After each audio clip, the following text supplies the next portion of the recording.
you volunteered to do the prayer tonight? Great, let's go.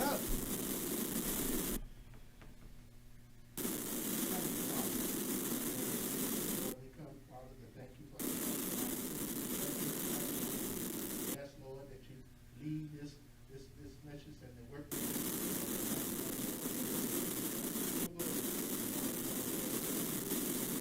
All things. We thank you, Father. We love you. Amen. Mr. Conley, would you do us the honor, sir? I pledge allegiance to the flag of the United States of America and to the republic for which it stands, one nation, under God, indivisible, with liberty and justice for all.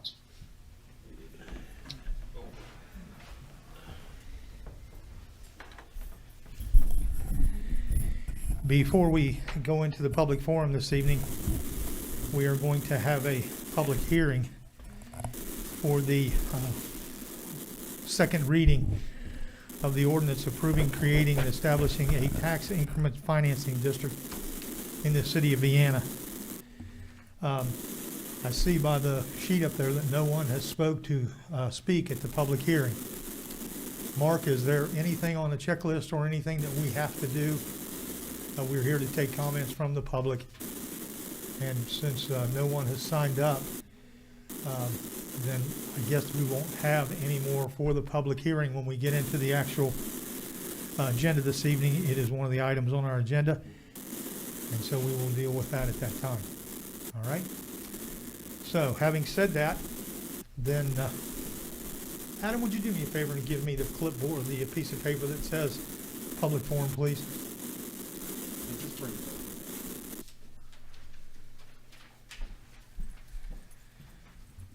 Thank you.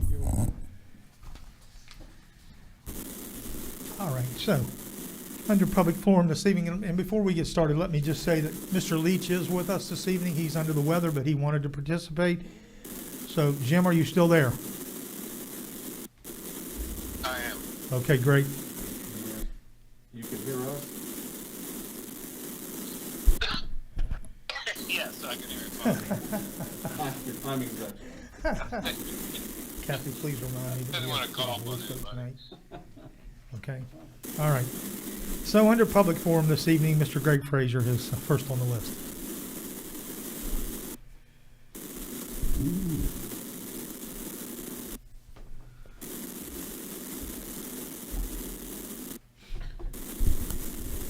Good evening, I'm Greg Frazier. I live at 1210 22nd Street here in Vienna. I just want to take a few minutes to thank Roger Conley for his service to the city for the last 4 years. I've been coming to council meetings for 3 years now, and I know that you've been swimming upstream the entire time. And I personally, as a citizen, thank you for your service, and I wish you the most of luck in your job in the legislature in the 10th district. I understand you'll be representing about 55,000 people in that area, so your constituency has grown enormously. And I just want to wish everyone a Merry Christmas. Thank you, Greg.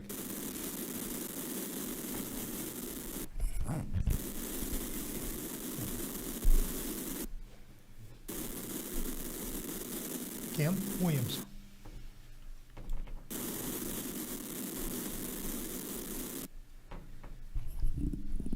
Good evening. My name's Kim Williams, live at 801 49th Street, Vienna. Last time we were here for a council meeting, on the agenda was the B&O tax exemption of up to $50 per quarter. And it's on the second reading this evening. And last time I suggested that maybe council consider not tying the hands of the next council by putting a cap on that exemption, limiting it to just $50. We have no idea what's going to happen with regards to COVID, and I know a lot of small businesses are struggling. A lot of big businesses are struggling. It's just what it is. I mentioned last time when I was here that Parkersburg did a $500 tax exemption on B&O, not once, but twice. And it was commented at the time, which is true, that Parkersburg has a much bigger budget than Vienna. True. Vienna's also, well, Parkersburg's also 2.5 times larger than Vienna, so, but Parkersburg also has a tax rate that's a B&O tax rate that's much lower than Vienna on their retail and restaurants, and in Vienna, that's pretty much what our business climate is. And I worry a lot about businesses that don't generate a lot of income, businesses in that central business district, like where I'm located, small restaurants, hair places, coffee shops. Those are businesses that aren't going to generate a lot of money. And I think that a $50 exemption is pretty much meaningless. It's window dressing.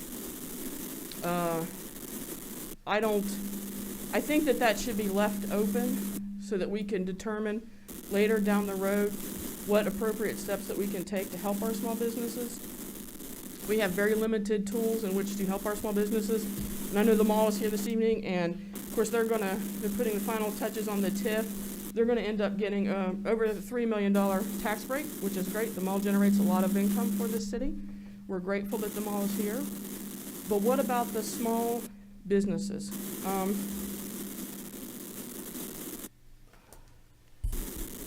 Here's a chart, and you can see here on the first part of it where Vienna has a $25 exemption, which we currently have, and you can see that businesses that don't have like $5,000 per quarter, they're not paying any B&O tax.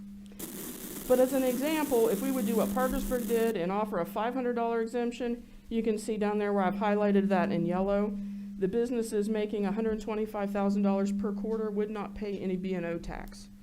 So, and this would not be a permanent thing. As the ordinance reads tonight, it would be by resolution of council and it would only be for 1 quarter.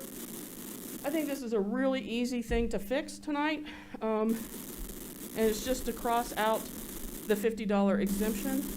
Therefore, it would leave it to the next council to discuss and have the data that Mrs. Roberts can provide about how many businesses would be impacted by the $50 a larger tax exemption than $50.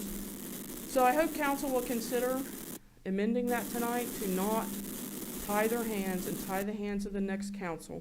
Because if $50 is really all we're willing to offer small businesses, I don't think we get very far. I know I've talked to several small businesses around where I am, and they're like, yeah, if we can get a B&O tax exemption, that would make a big impact for them. So I hope we consider our small businesses along with our bigger ones as we move forward.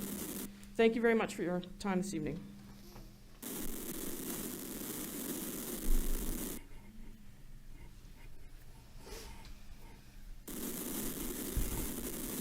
Brenda Powell.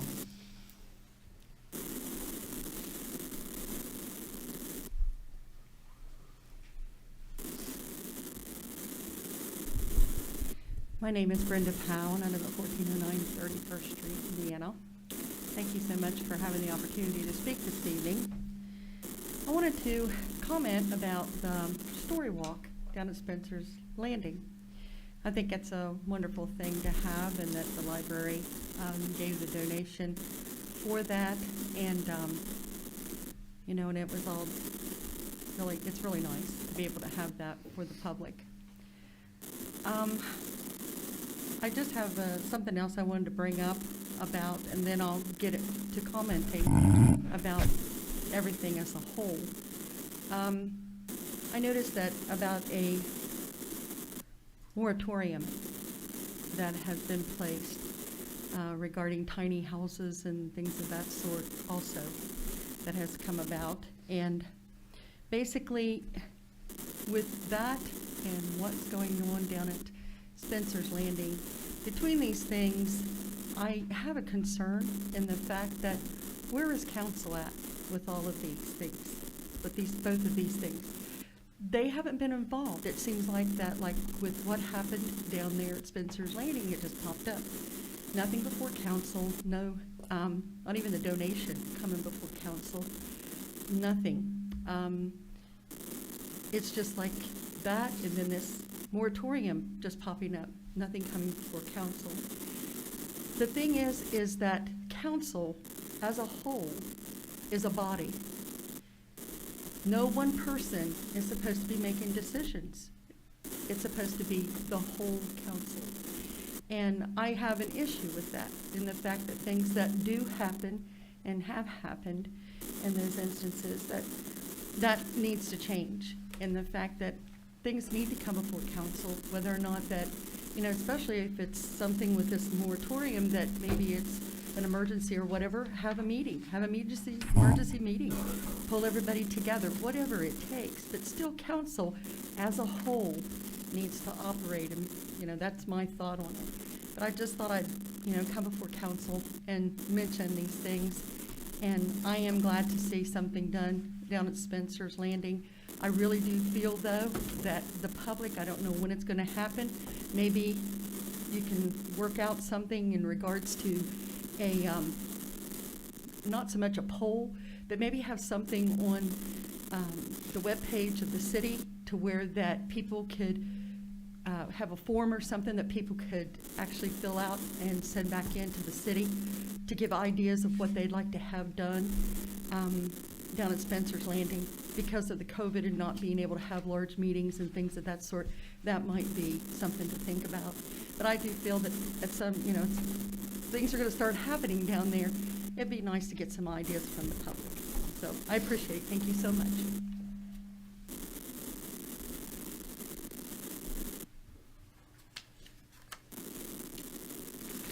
Rob Faust.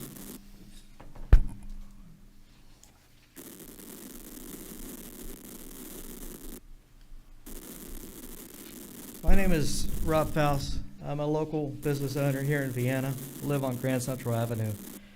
I just want to throw a couple of things out. I know that the City Council is talking about doing an auction. I'm an auctioneer. I'm a West Virginia auctioneer and I'm a Vienna businessman. I did a little research today. I know one of the people that the council is talking about is a company out of Alabama called govdeals.com, something like that. I want to point out a couple of things. This is West Virginia Code 19-2C-2. Specifically says no person in the state of West Virginia can conduct an auction as an auctioneer in the state of West Virginia unless he or she has first obtained a license from the Commissioner of the West Virginia Department of Agriculture. Now, I'm sure I can't research as well as you guys can, but I couldn't find where that company is licensed to do auctions in West Virginia anywhere, or the owner. I think one of the things that happened is I think that some of the neighboring cities used them, and so Vienna thought, well, they're using them, maybe we should use them. And I'm not sure anybody actually did the research, because here's another thing I will tell you. I'm required to have a West Virginia business license.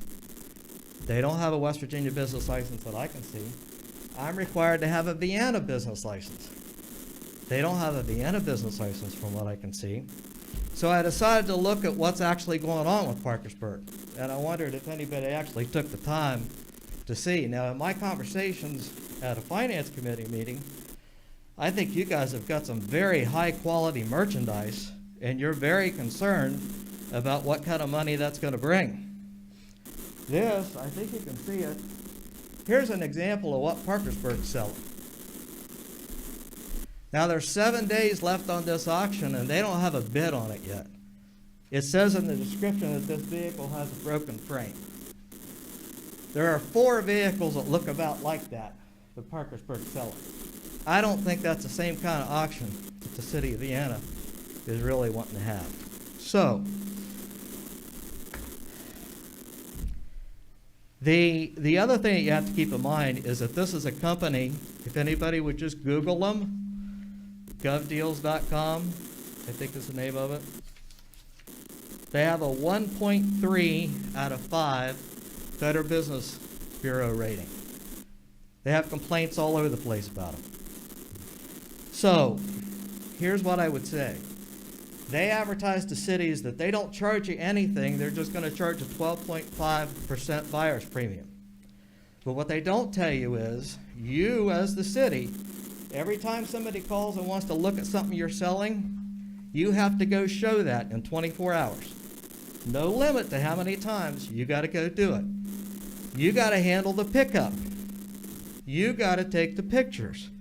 In other words, you're doing all the work that the auctioneer would do in exchange for not paying anything. So there's an old saying my dad used to say, who was in business in this town for many years in Parkersburg. You get what you pay for. So I would just say that the other thing that you want to keep in mind is that they do zero in local promotion. Nothing. They're not going to spend $1 in the bulletin board, in the newspaper, anywhere to tell anybody there's an auction going on. And when you complain about that, they're going to say, well, you can do that. So it's not really free. And what I would suggest as an auctioneer, on behalf of maybe all the auctioneers in the valley, is I don't think this was really a level playing field from the beginning. You know, I think in the world of the pandemic that we're at, that we should try to find ways to support local business, whether it's my company or any other West Virginia or Vienna auctioneer in this area. And I think that when the request was first put out, we want a quote on an auction. We weren't told that, well, you don't have to budget any money for advertising. You don't have to budget any money to come and take pictures and organize our stuff. You don't have to budget any money to come show our property. You don't have to budget any money to come be here when people pick it up. We just want total turnkey. That's not what was said. What was said was, give us a quote on doing an auction.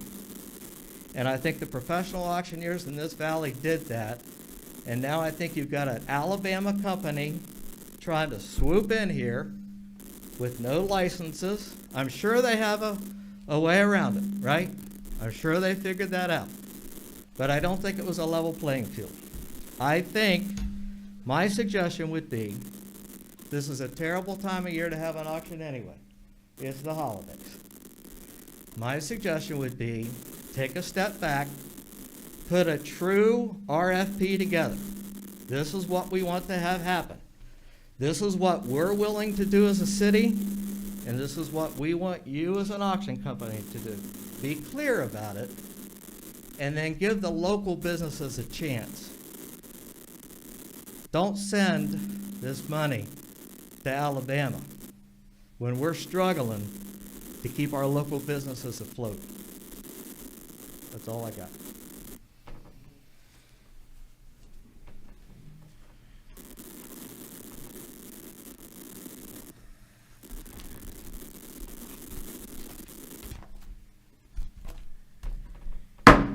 I'd like to call in order this regular session of the Vienna City Council for December the 10th, 2020.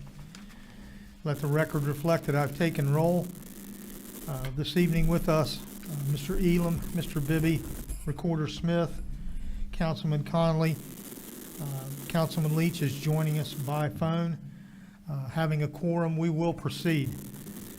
The report of the minutes from the regular council meeting held on November the 12th, 2020 have been printed, posted, and circulated.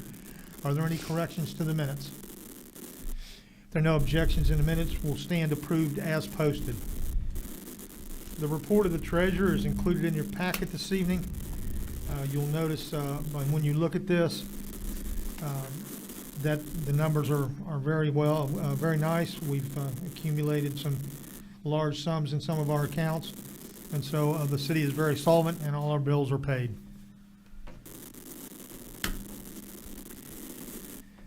Moving on to our agenda this evening under unfinished business, the first item we have is an ordinance on second reading, approving, creating, and establishing a tax increment financing district in the city of Vienna to be known as the City of Vienna Redevelopment District Number 1, and approving a tax increment financing project to be known as the Vienna Grand Central Redevelopment Project, establishing a tax increment financing fund and providing for other matters in connection therewith, approving a form of development agreement and adopting other provisions related thereto. This evening we have with us Mr. Mark Imbrogno, who is the attorney representing Washington Prime, and Jody Hopkins, who is the manager of the Grand Central Mall. We had a public hearing prior to this meeting where no one wished to make any comments. Since this is a ordinance on second reading, I'll entertain a motion on second reading for the approval of the ordinance approving, creating, and establishing a tax increment financing district in the city of Vienna. So moved. Second. It's been moved and seconded that we approve on second reading the ordinance creating and establishing a tax increment financing district. Is there any discussion? Mr. Leach, can you hear me? Yes, Mr. Thank you. Let the record reflect that Mr. Leach is not voting on this issue. He is going to abstain from the vote, as he did on the previous one. So if there's no further comments, then we'll call for the question. Recorder Smith, would you please poll the council since Mr. Leach is not present? You don't have to do that since he's not. Okay, since he's not here, we'll do it the same way then. Thank you, Russ. All right. Then, all those in favor of the ordinance on second reading approving, creating, and establishing a tax increment financing district in the city of Vienna, please signify by raising your right hand. All those opposed, motion carries 5-0. Gentlemen, thank you. Mark, I know you have to drive back to Morgantown, so we will let you go. You're welcome to stay if you care to, but you are free to go if you want. I would just ask, court reporters to make sure that the record's clear that Mr. Lee recused himself and wasn't present in the room. Oh, I'm sorry. I just want the record to reflect that Mr. Leach wasn't present, that he recused himself, and he didn't participate in the discussion of the vote. Thank you, fellas. Thank you. Safe travels, Mark. The second item under our agenda this evening under unfinished business is an ordinance on second reading, amending Article 711.03 of the Business and Occupation Tax. Yes, sir, you may. Mr. Leach, are you back with us? Yes. Okay. Okay.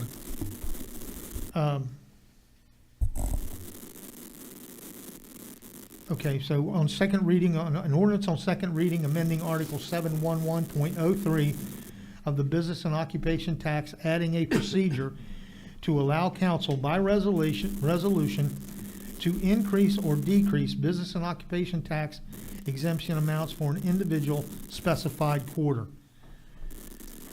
I'll entertain a motion for the approval on second reading of the ordinance amending Article 711.03. Second. It's been moved and seconded. Is there any discussion? Yes, Mayor, I do. I was not here at the last meeting when this was previously discussed, but I actually do agree with Kim Williams on her comments. I would like to, at the appropriate time, propose an amendment to this ordinance to allow us to remove that cap and allow the Council of Vienna to determine what that reduction in B&O would be based on the circumstances of the city at the time. Right now I know, or thankfully, our revenue has been pretty steady, and we've got a substantial amount of money through the CARES Act, and I just think we can really afford to spend a little bit more money on our small businesses because they are struggling. I'm a small business owner, and definitely I've struggled more this year than I've ever in my business life. So I think it's really important that we do everything that we can to help our small businesses, and there again, at the appropriate time, I'd like to propose an amendment to remove that cap. Okay, when you say you'd like to remove the cap, would you please state that in language that you would like it to be done, please? Well, I would simply like to remove the $50 cap and allow the council to make the determination as to what the reduction would be based on the situation there again of the city at the time and their financial ability to do so. I'm not sure exactly how to word it, but that's the gist of what I would like to see done.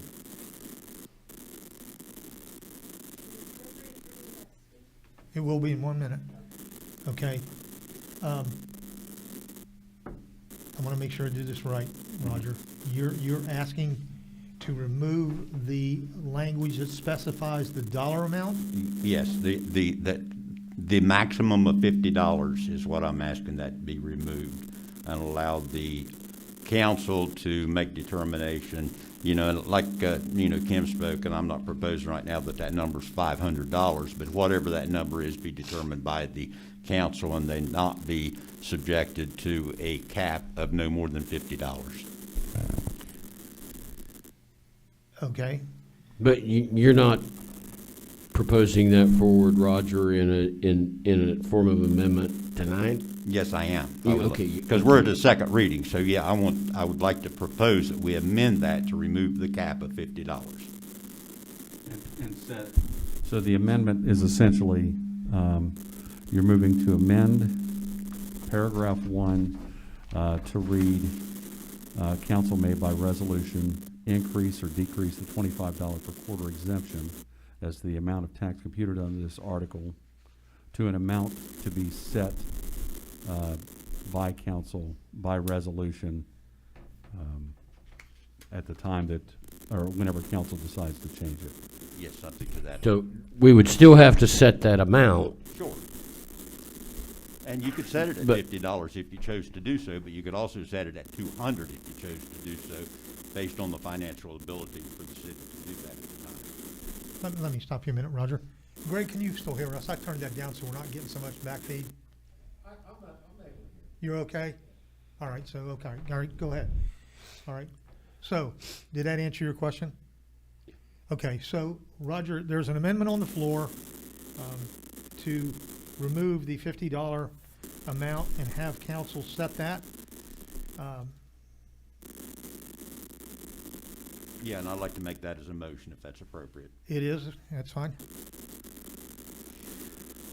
Second. All right, it's been moved and seconded that we amend the ordinance amending Article 71103 to remove the $50 cap and have that amount to be determined by council. At the time that, if they do by resolution, change it at that later date. I'm trying not to muddy it up, essentially you're just removing the cap. But it's not very clear. That's not clear. I'm not sure. Can you specify the actual amendment again? Can I have a second to write something? Well, we're waiting on you to do that. Mrs. Roberts, you wanted to make a comment?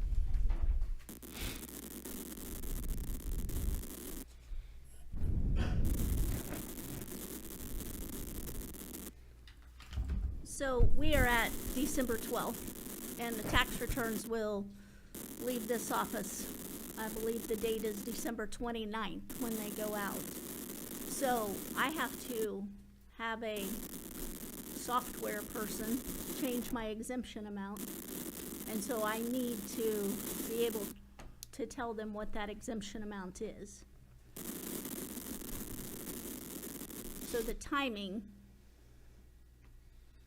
is important. But I think he's saying, Amy, that this time, $25, do it this time, but then he wants to cake off at $50, so next time. Okay, so we aren't talking about doing it, because I thought all along we were talking about doing it this quarter. But I'm fine with that. If $25 is the way it's going this quarter, then that's absolutely fine. That's what I thought. Okay. Yeah, that's what I thought, Okay. yeah. So then the next quarter might be $25 again, but then again, it leaves us the opportunity to give $75, or Okay. something like that. Sure. So that's why I understand. Is that right, Councilman Rock? Yeah, exactly. I wasn't Okay. thinking about immediately. I was thinking about, All maybe right. the first quarter. So Okay. I'm not sure about the timing and when you were planning to do that, but I guess my mind was thinking about sometime the Okay. first quarter. All right. Are you ready, Mr. Skogstad? No.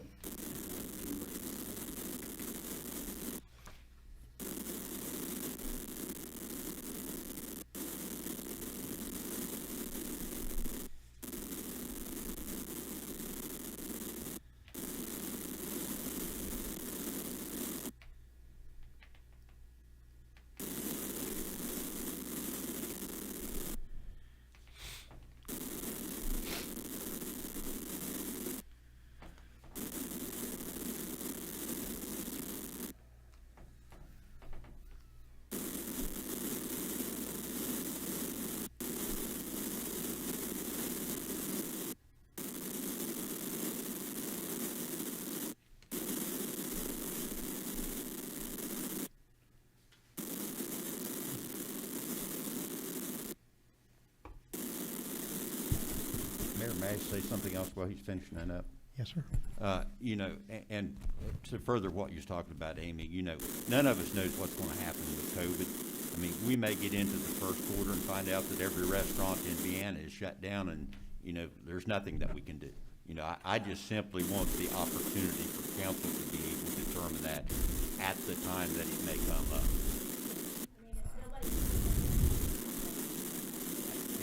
Exactly, and with COVID, we don't know what's gonna happen, and, you know, I just want this to be based on the city's circumstances at the time. I tell you, I went back and looked, and last quarter, there were 470 businesses that paid.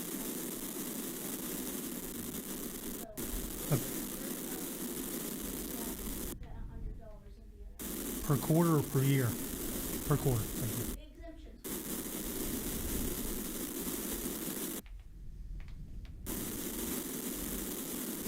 How many businesses do we have? Right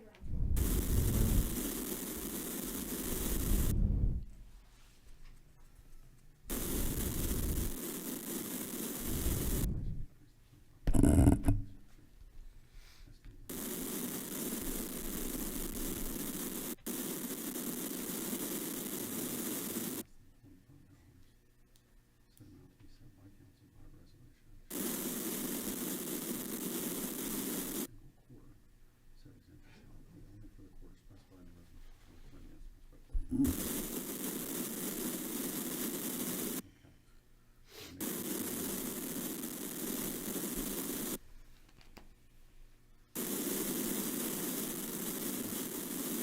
Ms. Conley, I'll read this and see if it does what you want, or what you're contemplating. Council may, by resolution, increase or decrease the $25 per quarter exemption as to the amount of tax computed under this article to an amount not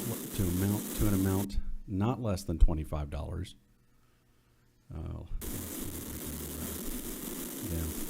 To an amount not less than $25, said amount to be set by council by resolution, and said amount shall not be for more than a single quarter. Said exemption shall be only for the quarter specified in the resolution, shall return at the end of the specified quarter to the amount set out in paragraph A. And if I had more time, I could have written that a little bit better, but it removes the cap. Yeah. Mr. Conley, is that, Yes, sir. as you'd like it presented? Mr. Elam, did you understand it as a Yes, sir. second? Yep. All right. So, council may, by resolution, increase or decrease the $25 per quarter exemption as to the amount of tax computed under this article for any single quarter. Said exemption shall be only for the quarter specified in the resolution and shall return at the end of the specified quarter to the amount set out in paragraph A. Yes? All right. So now we'll vote on the amendment to the ordinance that we're putting out tonight. So, Recorder Smith, if you would poll the council, please. No, you have to go vote by person. Yeah.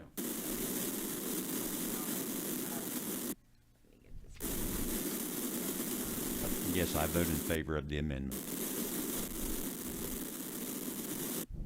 Yes.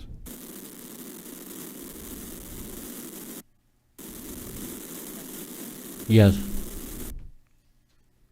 Councilman Elam? Yes.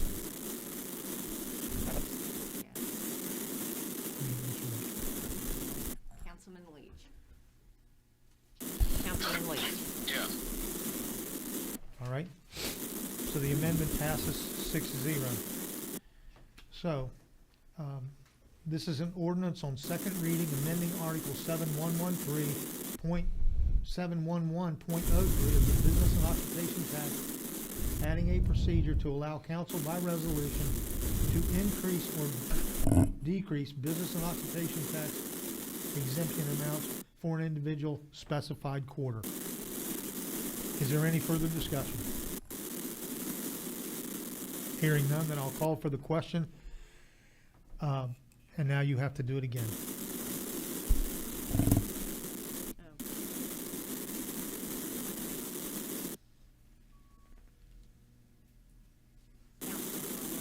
Yes.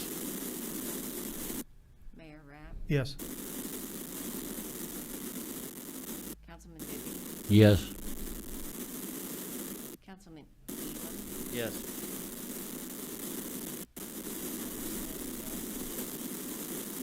Councilman Leach, Yes.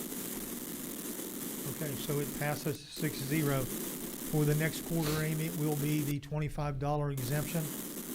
And then every quarter, if council wants to revisit that, then we will have another resolution drafted and we'll deal with it then. All right? Put the language in. That's fine. Okay. And just for the record, it's not a material change, there doesn't require any.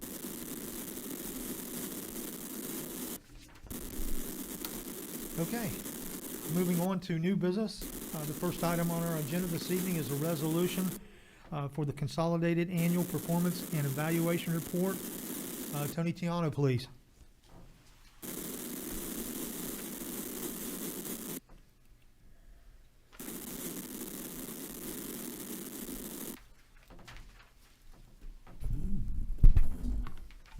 Hi. As you all know, the city receives a community development block grant, and at the end of each year, the city is required to prepare a CAPER, which is a Consolidated Annual Performance and Evaluation Report. Basically, the purpose of the report is to look at what the city accomplished over the past year with regards to CDBG funds. Did they meet their goals and objectives? The city's grant year for the CDBG program is October the 1st through September the 30th. And during this past year, we expended $89,427. There were two main projects that we worked on. One was the ADA adult accessible park playground, which was accomplished at the cost of $28,412 of CDBG funds. The second goal was to complete 17 homeowner rehab projects. However, during the course of the year, we were only able to accomplish 12 of those due to the fact that when coronavirus hit, the city building was shut down. Many people did not want us in their homes, which I understand completely. So we were only able to reach 70% of that goal. However, based upon the way the numbers were going, I believe that if coronavirus hadn't hit, we would have been able to meet that goal. That's really the main two projects. So if you have any questions, I'll be glad to answer them. I got a frog in my throat. All right, Tony, thank you. Russ, if you would read the resolution, please.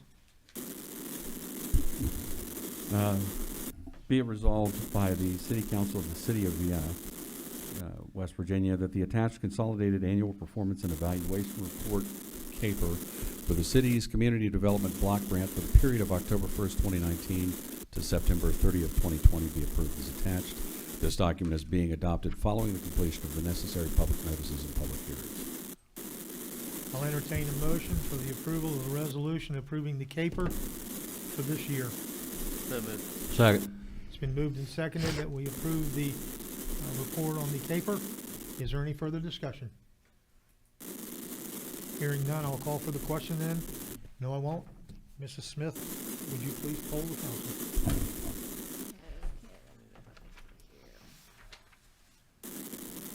Councilman Conley, Yes. Mayor Rapp, Yes. Councilman Bibby, Yes.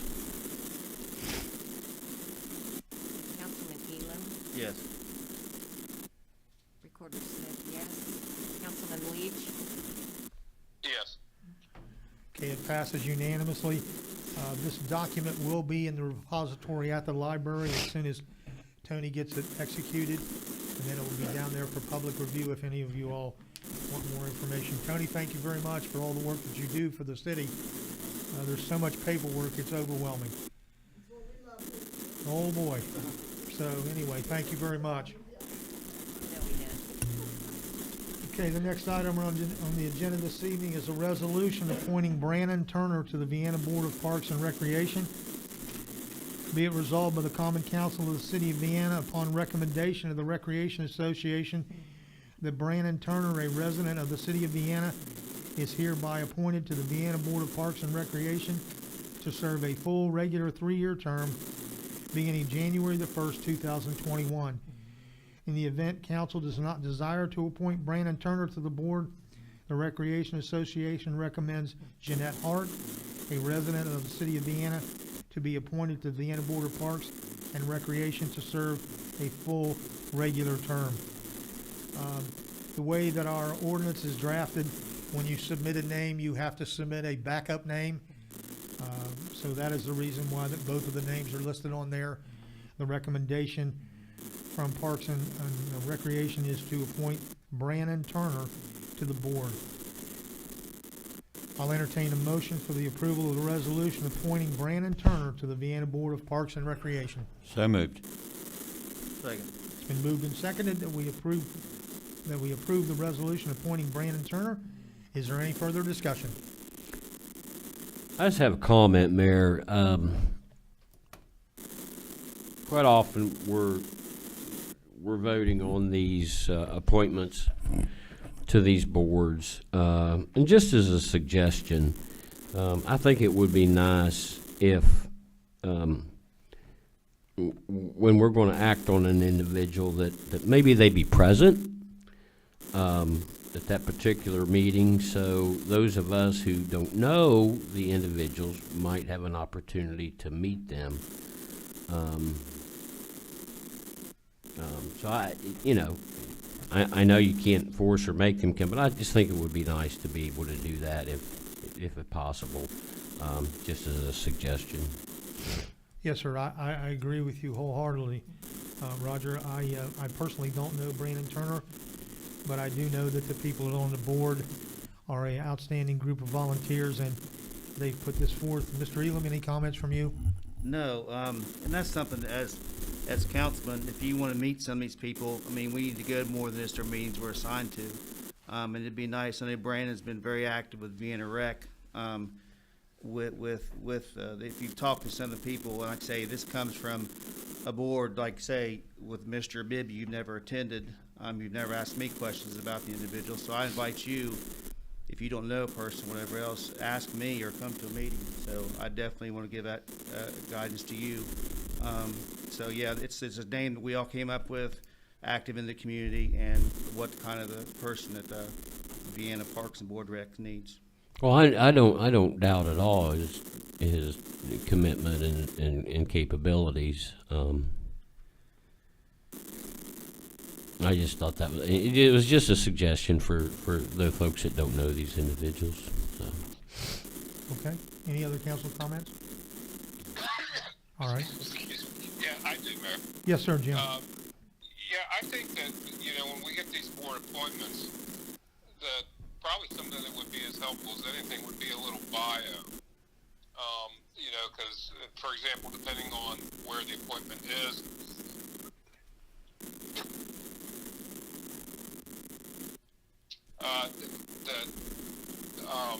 like Mike knows this individual, but if they can submit just a paragraph, just a little bit about who they are, why they're interested in the board, and that way they don't have to necessarily maybe come to council, but we have some introduction as to who they are and what their qualifications are to serve on the board. So that would be my comment. Okay. And Thank you. I agree with you, Jim. I think that with this, I think this is only the second or third person we've appointed since I've been there. So that might be moving forward. That might be a good addition. Yeah, I agree. All right. Thank you. All right. Then I'll call for the question.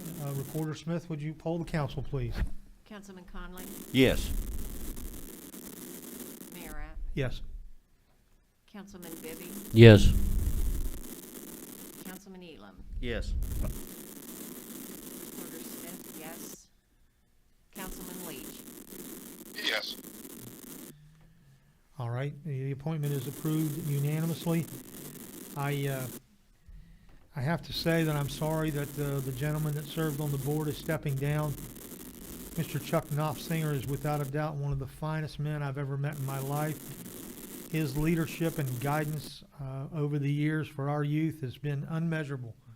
He is just an amazing human being, and I know that he's done it for a long time, and so I'm sorry to see Chuck step aside. He's been great. So, Mr. Elam, any comments on Mr. No, Offsinger? Chuck's been amazing. He's been a great guy. He's still staying on the rec board, so he'll still be part of Vienna Rec. I mean, this is an individual. You guys don't know Chuck. He's our local State Farm agent, but that has no kids in the program. But he's dedicated many hours. I know he's on the tree beautification committee. I mean, he's a outstanding citizen for a resident for our city as far as all he does to give back. Like I said, all this is volunteer stuff. So yeah, we're going to miss Chuck on this board, but him staying on with Vienna Rec will help too. Thank you. The next item on our agenda this evening, item number 3, is an ordinance on first reading requiring a public utility to post a bond. This is an ordinance requiring a public utility to post bond to pay for damages to public property and requiring them to notify the city when they are present to work, where they are working, and what work they are performing. The reason that this is on the agenda this evening is most of the major utilities that work within the city of Vienna post bond, but the subcontractors that come in to do the follow-up work or some of the smaller parts of the project do not. We've had incidents in the past where yards were damaged. They just did not do a good job of restoring yards when they, installed piping and what have you. And we had no way to go after these folks because they're mostly from out of state or out of the area companies. And so what this is going to do is going to allow us to receive a bond, require a bond from them so that when they come and they do work in the city, that the job that they do, they perform it to 100%. And that is the reason for this evening. All right? So, I'll entertain a motion on first reading for an ordinance requiring a public utility to post bond to pay for damages to public property and requiring them to notify the city when they are present to work, where they are working, and what work they are performing. So moved. Second. It's been moved and seconded that we approve on first reading the ordinance requiring a public utility to post bond. Is there any discussion? Is the amount of the bond based on the dollar amount of the contract? Is that the way that would work, or is it a flat rate? Or? It is a flat rate. Okay. And it's specified in the ordinance. It's 10,000. Yeah, you're right. I saw that. Yeah. Yes. Okay. Yeah. All right. Any other comments? Then I'll call for the question. Council or Recorder Smith, would you poll the council, please? Councilman Conley, Yes. Mayor Rapp, Yes. Councilman Bibby, Yes. Councilman Elam, Yes. Recorder Smith, yes. Councilman Leach, Yes. All right. It passes unanimously. It will be back on the agenda for second reading at the first meeting in January. The last item on our agenda this evening is a resolution authorizing for sale by internet auction of personal property, not real estate, at and through govdeals.com. I'd like to give a little background on this since Mr. Faust had some concerns about this process. The city right now has a large amount of equipment that we've been over a year gathering this equipment. Because for the last year with the COVID and all of that, a in-person auction was not really feasible. So we started looking at how we could get rid of this. Because we've gathered so much stuff and it's now becoming a problem to store it all, we reached out to 4 of the auction companies: Madison Williams, Rocky Peck, Rob Fowles, and govdeals.com. Rocky Peck and Madison Williams were both conventional auctions.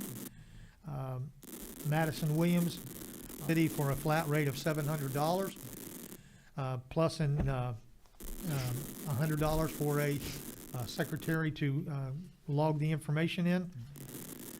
Rocky Peck came in at $250, and he had some other stipulations with his in regard of the people that were handling the equipment, and the city had to do all of the distribution and all of that of the equipment. Mr. Faust, he agreed to do it through his company, which is, I believe that he uses highbid.com. The numbers that Mr. Faust gave us was 25%. And when Rob gave that quote, that was with him doing all of the listing of the equipment, all of the postings, all of the normal things that you would have to do in order to have an online auction. The govdeals.com came to us by recommendation. The city of Parkersburg, the West Virginia State Police, various other cities in the state of West Virginia all use govdeals.com. They submitted a bid of no percent. Basically, they charge a fee to the bidder. It's called a bidder's premium, and they charge 12.5% on top of whatever the item is that's sold. But Vienna would receive 100% of the proceeds. After discussion, Mr. Faust came and explained how the online auction system works. We did have a meeting with the GovDeals people, a person, and she explained how their company works. In today's times, the online auction seems to be the best avenue, because you just can't get a large crowd of people to come and be in close proximity for the live auction. That basically is where we were at after our meeting with the Budget and Finance Department. The recommendation from the Budget and Finance Department of the committee is to present to council the approval of the govdeals.com at 0%. We did have a discussion. I agree with Rob. I would like to support the local business. I hate to do this, to go out of the area. You know, we won't keep our businesses if we don't support them. But the unfortunate part of it is, you know, we have no idea what this equipment's going to bring. But just a rough estimate, you're looking at an excess of $25,000 worth of equipment. And so to give up 25% of that, you know, will cost the city between $5,000 and $6,000. Where on the other hand, if we do it with the GovDeals folks, we will receive the entire $25,000 or whatever the equipment brings. It may not bring that much. But at any rate, that's where the information was gathered. That was the recommendation from Budget and Finance. Mr. Leach, do you have any comments as far as, you know, the discussion that we had? Yes, Mayor. A couple of things. With respect to, you know, and I appreciate Rob's comments as well. You know, one thing for council to consider, and I think that should be a part of if we do go with GovDeals or anyone else, is that we consider, and perhaps it would be by department head, that has the equipment available, that some type of a reserve, which we have the ability to set. With respect to a little explanation, I have some experience with GovDeals, just from never as a seller, but as a buyer. So if you list a piece of equipment, a vehicle, or whatever it might be, you are able to set that reserve, and if the reserve is not met, then the property is automatically relisted, and anybody that has that item on their watch list will be notified that it's relisted. So you can protect the value with that. So as far as, and I also appreciate what Rob said in terms of the clarification, because two differences. Rob had offered, as a part of his contract, was to photograph and do all of the logistics of the auction, whereas the way that GovDeals work is that, number one, the city would be responsible to provide any photographs and description of the equipment.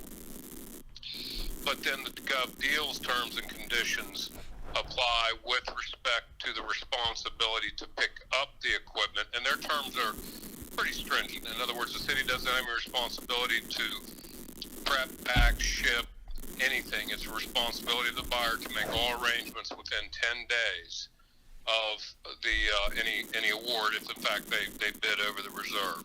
So there's a lot of flexibility in that with Gov Deals. And again, I'm mindful, as the mayor said, you know, if there's an opportunity for a local business to conduct this auction, I think we do have a little bit of apples and oranges between, you know, Faust auctions and the Gov Deals. But just so to be aware of that, but Gov Deals is a widely used vehicle for, no pun intended, for government entities to liquidate excess or obsolete inventory or whatever it might be. So those would be my comments.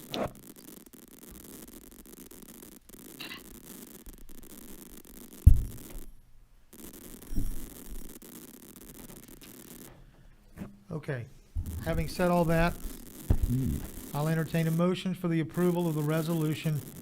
Hold on, before we do that, I just want to clarify something. We still have to go through the old procedure. Could I see the list of the items? It's my opinion that while we can use the GovDeals website and our agenda satisfies the notice requirements and so forth, council still has to approve the specific items that are going to be sold and that are going to be listed on the auction. And we're also going to have to do a legal notice of the same thing. The only thing that's changed from the old way of doing the auction is instead of doing it in person, you can utilize the website. So what I want to make sure that council's looking at is the list of items that it would be approving for sale tonight too. So this is not just the approval for the auction, but it's an approval for the auction and the list of items that are going to be placed on the GovDeals website with this approval. Teresa, can you hear me? I need the green folder that was on top of the white notebook, please. All right. So just for purposes of creating a record, I'll start with the mayor's indulgence. This was all, I was expecting to see it as part of the list, but I understand it's pretty voluminous. So we're looking at a Pontiac G6, a 2009 Pontiac G6 with 106,000 miles, VIN number ending in 6290. A 2006 Chevrolet Malibu, 95,000 miles, VIN ending at 9633. A 2000 Ford Crown Victoria, 98,000 miles, VIN number ending in 0453. A 2004 Jeep Grand Cherokee Laredo, 89,000 miles, VIN number ending in 4267. 2005 Dodge Durango, 80,000 miles, VIN number ending 9682. A 2006 Dodge Charger, 93,506 miles, VIN number ending in 1109. 2007 Honda Odyssey, 85,000 miles, VIN number ending in 6566. A 2007 Dodge Charger, 96,000 miles, VIN number, and I'm approximating the miles, VIN number ending in 2680. A 2009 Dodge Charger, mileage 85,000 miles approximately, VIN number ending in 6,000. And lastly, as far as the vehicles go, a 2013 Nissan Sentra, mileage 137,000 miles, VIN number ending in 3407. In addition to those items,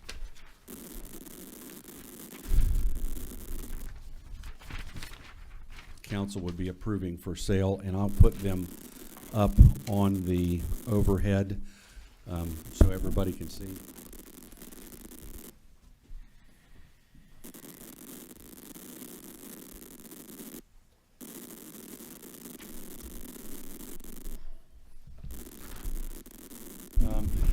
Just for the record, 1993. You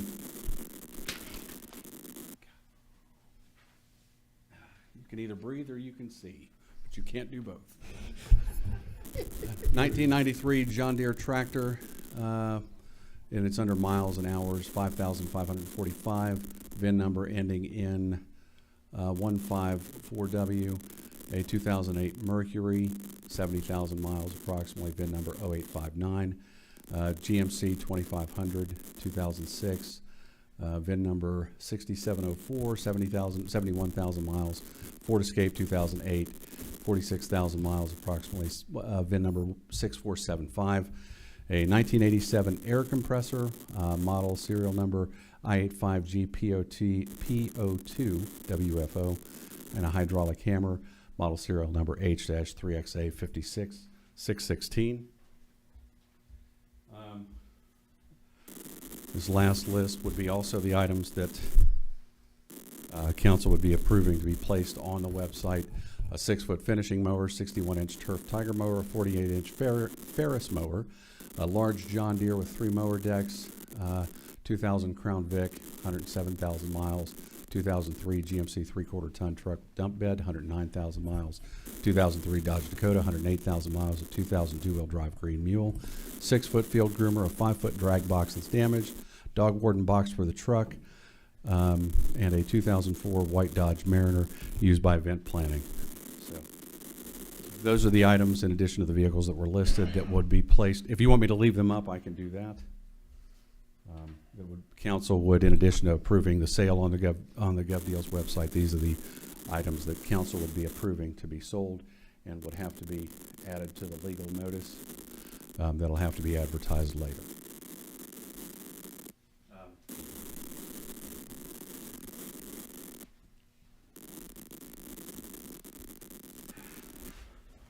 There is one caveat with the police vehicles. It's written in the ordinance, but just so we're all on the same page, the police vehicles are equipped or still equipped with some of the law enforcement related items, radios, cages, light sirens. In the event that any of the vehicles are auctioned, that I think we just lost Jim. Yeah, I'm still here. Okay. In the event that any of the vehicles that are equipped with police equipment, law enforcement equipment, if those vehicles are sold to a non-law enforcement agency, there should be notice in the description or the solicitation that the bids, any bid received by a non-law enforcement agency will be a bid for the vehicle without the equipment. If the high bid is awarded to a law enforcement agency as defined under West Virginia Code, then the law enforcement equipment would remain with the vehicle. The intent is we don't want to sell people cruisers that are equipped to be cruisers when they're not law enforcement. So, and that's all I have. My apologies, Mayor. I just wanted to make sure we're all created a record. So the issue that we have with this procedure is our ordinance requires us, unless there's special circumstances, to accept the low bid. Well, obviously the low bid at 0% is govdeals.com. And so, you know, Mr. Faust is bid at 25%. I'm a firm believer that based on the situation that we have with the COVID and all the other things, that an online auction is the way to go. It opens up the sale to a nationwide audience. In speaking with, Mr. Leach, who's had lots of experience, and with the GovDeals people, there are certain items that we have for sale that sell very well. I don't know, Russ, how as a council do we get around the bidding procedure that, I don't know how we do that, because, 25% as opposed to 0% is a pretty significant difference. Well, I don't know that you can. Well, what about the issue of the license? Well, I mean, I'm concerned over that. Right. Well, first off, govdeals.com is registered with the state of West Virginia. They're registered with the Secretary of State's office with the ability to do business in West Virginia and have been since 2012.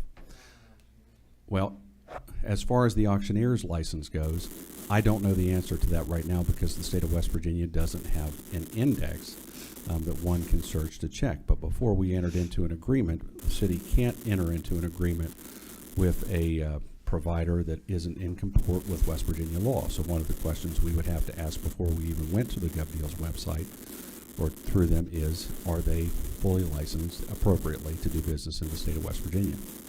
if council authorizes the use of GovDeals, which they can do tonight, if they are not appropriately licensed and accredited, it doesn't matter if you authorize the city to do business with them. We can't do business with them. So before we even put this stuff on the website, we need to answer that question. And to be honest, Well, that sounds kind of like a backwards approach to Well, me. that's up to you. Right now, as I sit, you could enter into essentially a contingent agreement with anybody, and it's not really an agreement unless they can meet the appropriate requirements by state code. So you can approve GovDeals tonight. They're not licensed and accredited as they're supposed to be. And as I sit here, this is the first time that the question was posed to me. But as I sit here, if they are not licensed and accredited, then we can't do business with them whether council approves it or not. What kind of time frame are we looking at here? Are we under a certain time frame to do this? We are not. I have the same concerns as Councilman Bibby, and as I listen to Mr. Faust, let me make sure I'm correct here the way the 25% and the 12.5% works. I think in listening to your explanation, Mayor, if we sell an item for $1,000 and we was to use Mr. Faust, we would get $750 and Mr. Faust would get $250. That is correct. But if we was to use GovDeals, and the item sold for $1,000, the buyer would in essence pay like $1,125, and we would still get the full $1,000. That is correct. But I'm concerned in listening to Mr. Faust that, and I don't know what the bid package looked like. I did not at the time see that, but whether we are really apples and oranges as much as, you know, Mr. Faust has talked about, you know, advertising, organizing the sale, you know, the showing the product, post-sale service. You know, when you look at those things and not really knowing if we're apples to apples, I mean, I don't know. Maybe if Mr. Faust would have known that he didn't need to do any of that up front, his number would not have been 25%. And based on the fact that we have the issue with the license, it would be my recommendation that we table this until the next meeting to give everybody a chance to relook at this and to make sure that the appropriate licenses are in place. I have no issue with tabling it, Roger. And I will say this, Rob did contact me and say that he would waive the fee and make it zero. Unfortunately, once the bid has been submitted, you can't do that.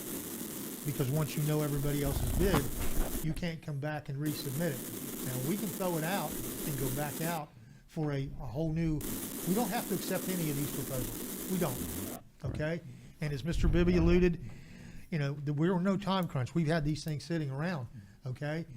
But it's something we need to move on because we've got a field full of stuff up there. A lot of these are cruisers and equipment that's been confiscated, you know, and so we need to do that, but we do not have to do it now. If it's council's desire to table this, then we'll gather the information about the licensing. We'll reach out and find out. And honestly, you know, I invited Rob to come and talk because we're not familiar. Mr. Leach is the only one that's had experience with the GovDeals or any of the online bidding things, and so it's all new to me. And I do believe that the online auction is the way to go. I agree. The audience is so much bigger than just local people, but I have no problem with postponing this or tabling this to January or whatever. We'll gather the information, we'll come back, and if you want it to go back out, then we'll throw the whole thing out, we'll send it out again. And, I think, I mean, that's what I would prefer, because, well, just to be honest, I wouldn't support it in its present form at all, the way it is, so. I mean, I agree with that 100%, and for the time's sake, and I agree with that, waiting, you know, tabling until the next meeting simply to look at the license agreement. I'm still, and again, I'm talking and I'm talking without seeing the bid package, but I'm really concerned that Mr. Faust was at a disadvantage because. Gentlemen, hold on one second. Let's get the procedure back on track here for just a second, and it's my fault. Before we do anything about anything at this point, just for procedure, we need a motion and/or a second, and then we can continue the discussion and then make the motion to table it. But right now, I apologize, I interrupted because I want to make sure that this information is included. But before we do anything else, we need a motion and a second if we're. Okay, so in order to do it properly, I'm going to read the resolution as it is. Then we will get a motion and a second, and then at that point, we can table it if you desire to, and then it requires a vote to do that or whatever. But, so, it's a resolution authorizing for sale by internet auction of personal property, not real estate, at and through govdeals.com. So,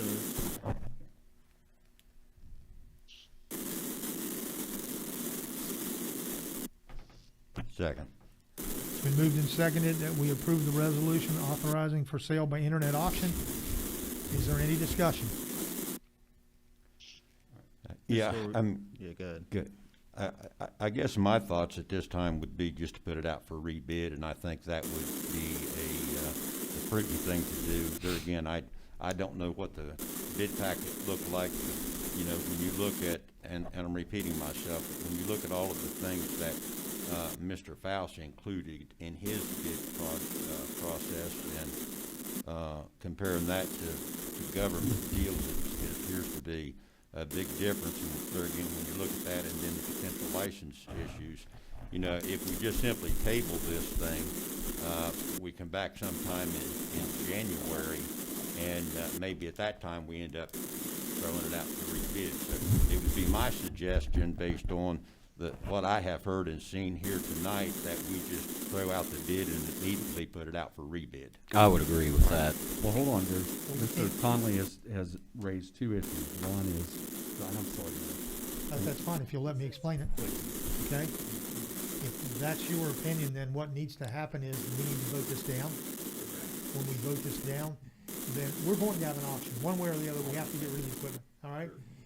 So what's going to happen, if this is voted down tonight, we will redo the package, we will come back. All of the equipment that's up there will be listed as what's on the sale, and then it will be brought back before council. We don't have to table it. If it's voted down, then it simply will be, the package will be put back together, and we'll basically start all over again, okay? So that, I mean, that's the process, all right? So, having said that, are there any other council comments? The only other one I would add, Mayor, is that, and this, if it gets voted down and goes out to rebid, well, two things. Number one, we need to include the issue of the reserve and how that should be set, because I believe, in particular, in looking at the list of the items that we have for sale, and Mr. Faust mentioned this, we have some items of value. I think that reserves should be permitted in some fashion and set in some fashion. The second thing is that, you know, Mr. Faust talked about what, you know, the effort that he was going to put in, the expense it would be for him to promote it locally. My experience in this is you have a broad audience on GovDeals, and I'm not as familiar with high bid, and so that's something we can look at more carefully as well, because I don't think that necessarily a local effort, with all due respect to Mr. Faust, you know, trumps the reach that GovDeals has. So I just want to make that point today. But my main one is that I think that we also need to include in this the opportunity to set reserves on this equipment. All right. And toward that end, I tell council, as we're looking at this, if we were to GovDeals, that auction item can be relisted, and again at no expense to the city. And we need to look at what the opportunity is on the other side to do that as well. Because, you know, just depending on the week and what's going on, you know, Christmas people aren't paying attention, it gets relisted the next week. So those are the issues I have. Okay? All right, any other comments? Then I'll call for the question. All those in favor of the resolution authorizing for sale by internet auction of personal property, not real estate, at and through govdeals.com, please vote with Recorder Smith. Councilman Conley, No. Mayor Rapp, No. Councilman Bibby, No. Councilman Elam, No. Recorder Smith, no. Councilman Leach, Unanimous. Okay, so this was voted down. We will redo it. And in this whole process, if you read the resolution as it is prepared, it says that the mayor, his agent, or assignee. I am turning this over to Amy Roberts in the finance department to handle those details, okay? All right? So we'll do all the logistics as far as the equipment and things like that, but typically when it comes to money, that's where it goes to Amy. So the finance director will be in charge of the auction and that kind of stuff as my designee, because we don't have anybody else. We just don't have that many people, so that will be under Amy's oversight. So This is all brand new. We've always had the ability to have auctions. The old statute was never clear because it was written before eBay existed. Everybody expected you to do in-person auctions, which during COVID was really difficult. And so the legislature changed the statute, allows us to do online auctions. This is a new process for Vienna, so we'll get there. with that concludes our agenda for this evening. Mr. Conley has a comment or two he'd like to make. Yeah, I do, actually, 2 or 3 different ones. To start with, many of you know that my father passed away, and today was the funeral, and I want to thank the council for the beautiful flowers that was sent today, so that was very much appreciated. Also, as Mr. Frazier mentioned, today is actually my last council meeting as a Vienna City Councilman, and I certainly wanted to take this opportunity to thank everybody. Many of you in this room has attended a lot of meetings for a long, long time, and certainly thank the citizens of Vienna for the trust that they put in me to represent them and the tremendous support that I have received from them over these past 4 years. But even though I'm leaving as a Vienna City Councilman, I'm still going to be able to serve you folks and all the ones in District 10 as a legislator in Charleston. Appreciate being able to do that, and just certainly want to make sure everybody understands that I was actually sworn in Sunday, so my term has officially started. So even though I'm not here as a councilman, my door in Charleston will always be open, and my cell phone number is still listed on the city website. Please write that down. If you ever need to call me, please do. So again, thank you all very much for that. And I do have email that I would like to share with you all. I actually got this email while I was in the hospital, and let me back up just a minute. Speaking of that, thank you all very much for all of your thoughts and prayers while I was in that hospital for about a week and a half. Really was appreciated. But I got this email while I was in the hospital from Austin Caperton, and if you don't know, Mr. Caperton is the Cabinet Secretary for the West Virginia Department of Transportation, and I'm going to read this to you. It was a very interesting email. And then I actually had a phone call. Secretary Caperton called me a couple of days later, and we had a good phone conversation. But this email pertains to the Johns Mansville site, and many of you in here and throughout the city and state for that matter knows I've not always agreed with how we got from A to where we are now. But with that being said, the email from Secretary Caperton, the Johns Mansville site is part of our VRP program.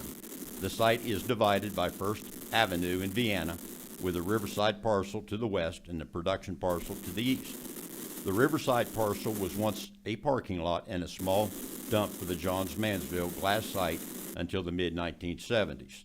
The Riverside parcel has recently received a certificate of completion, but only after multiple site assessments and an in-depth risk assessment that involved the city hosting a public comment meeting.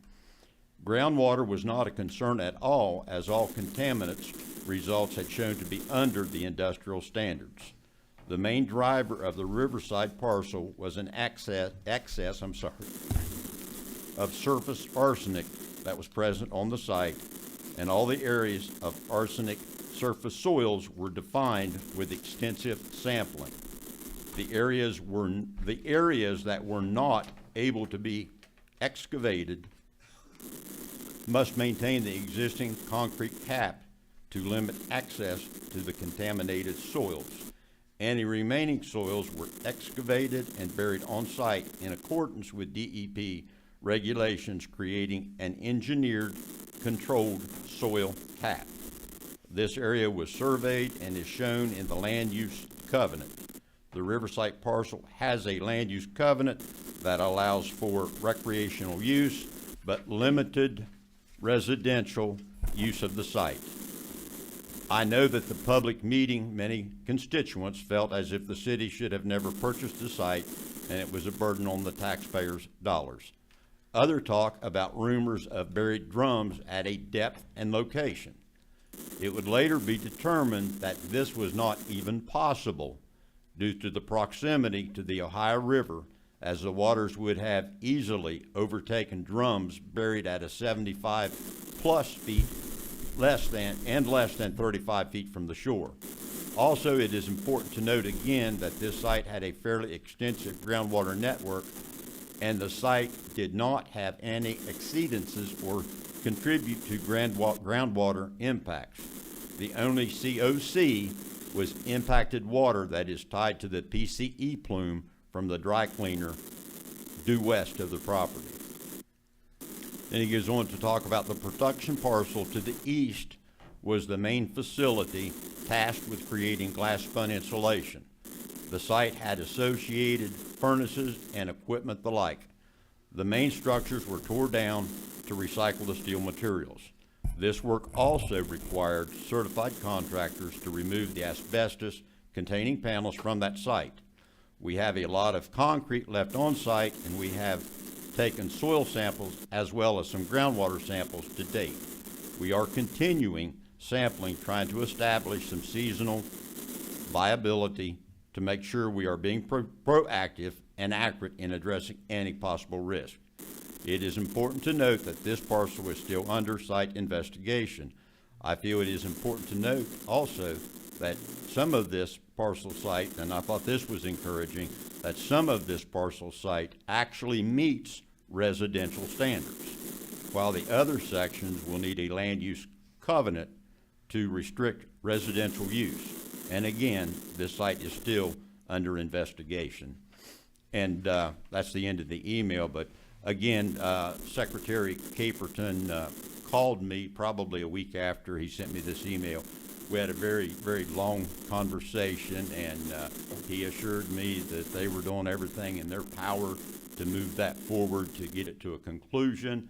And in turn, I assured him that, I would do everything in my power, in the legislature or wherever, to make sure that thing moves forward as quickly as possible, because obviously we need to get it done so we can start looking at some type of economic development in order to start getting some of our money back. But very good conversation. Secretary Caperton gave me his cell number, said, anytime you have any questions whatsoever, feel free to pick up the phone and give me a call. But it was a very encouraging phone call, and as much as, they're going to do everything they can to move it forward as quickly as possible so we can start looking at some economic development to seeing some return on the monies that we've spent. Thank you, Mayor.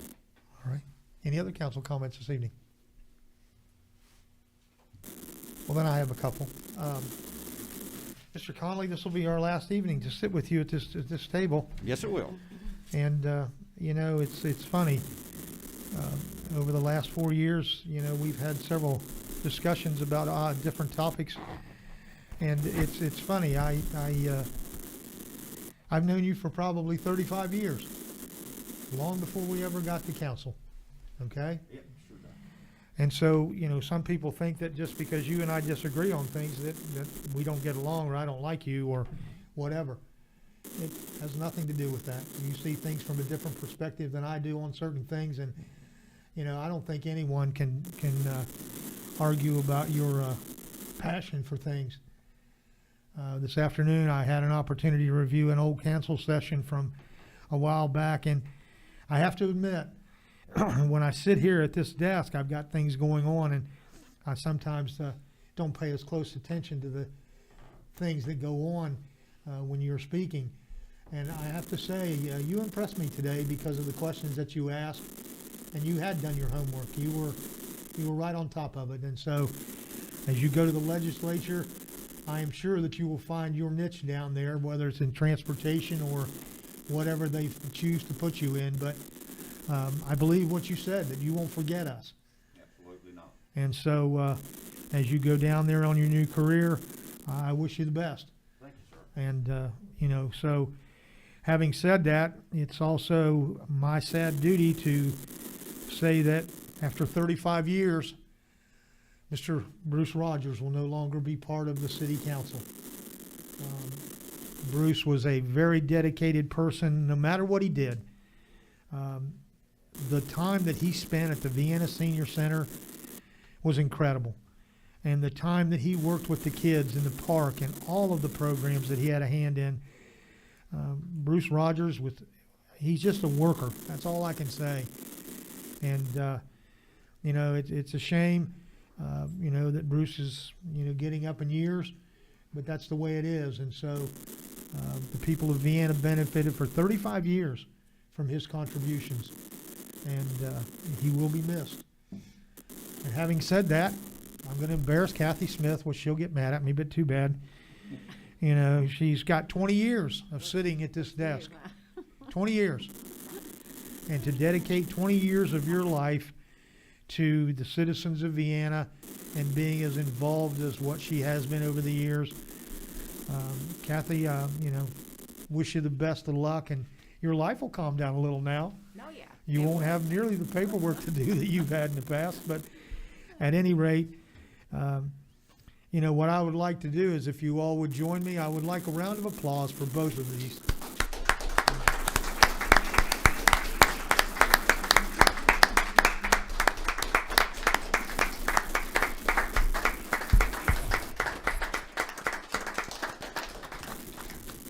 Thank you, folks. Very much appreciated. Well, having said all that, council will not meet again this year unless we have some kind of a problem that we have to deal with. The first council meeting for next year will be on January the 14th.